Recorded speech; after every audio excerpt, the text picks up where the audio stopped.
Howdy y'all, Type Beta here.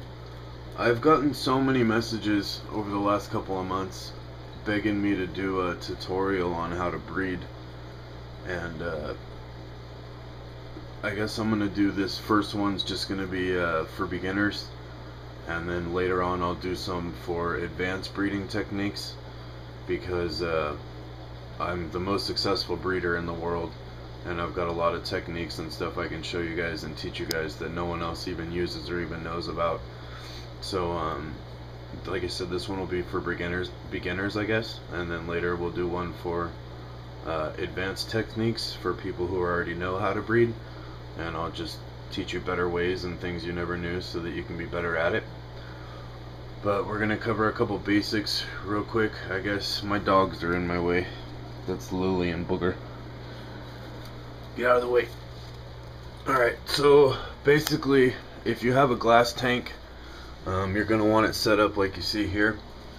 And this is what you want to use for your nest. Don't use wax paper or any of the BS. Basically, 99% of everything you've been told in a beta breeding video, you want to ignore. Beta breeding videos and articles and websites and whatnot are completely wrong, and basically it's one person just copying other bad information that they saw or were told somewhere else. So ignore everything you've been told, and what you want to do is you want to take a styrofoam cup and you take a razor blade and just run it around the bottom, however much of the cup, like a third of the cup, and that'll give you that nice thing there. It's got a nice deep recess on it. One thing you absolutely must have for breeding is a mirror, so that you can, without disturbing the water or anything, no matter what kind of container you're using, you can get down and you can get a peek underneath the nest. And you need isolation jars or isolation cells. I have them available if you need them. They're dirt cheap. You can get tons of them for a couple bucks. But you need an isolation cell to keep the female separate from the male, to where they can see each other 24/7 and stimulate the spawning and ripening. But you don't want them to be able to get near each other and actually touch each other or damage each other.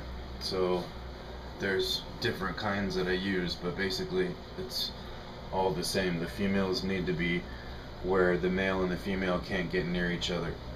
And when your females are finally conditioned and ready to breed, they're going to look like this. They're going to have a big drop belly on them. They're going to look like they're about to pop. And I don't know if you can see it, but on the bottom of their belly there's a whitish yellow dot that sticks out. And when that dot is stuck out kind of like a tube, like that, they're ready to go. And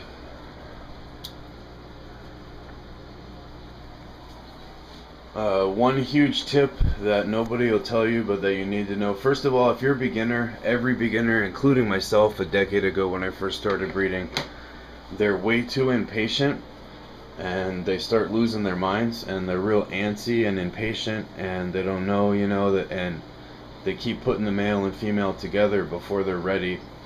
And a good rule of thumb is, and something you never ever want to break, is when you put them together, if they're not both together underneath the nest, not harassing each other, but together, just staying under the nest, kind of spooning side by side, not the actual mating embrace, but I'm talking about just swimming side by side, staying together, if they're not under the nest together like that within 20-25 minutes, immediately separate them.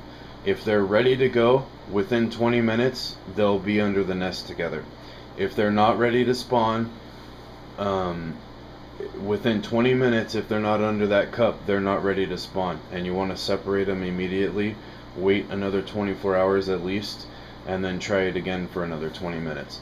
But a rule of thumb that you don't ever want to, you don't want to break, and a good habit you want to get into and always keep and never break, is to never give them more than 20 minutes, and if they're not under the nest together by 20 minutes, they're not ready to spawn. Next, I'm going to go over what you want to breed in. these glass tanks, I have a couple thousand glass tanks. I have a 6-acre facility. I've got, I breed over 150 non-beta species, and I've got 3 beta hatchery rooms, so I happen to have lots of glass tanks available. But glass tanks are not the best thing that you want to breed in. The absolute best thing you want to breed in is plastic, not glass, and you want it to be round. 5-gallon buckets are perfect. I've got larger ones and stuff too.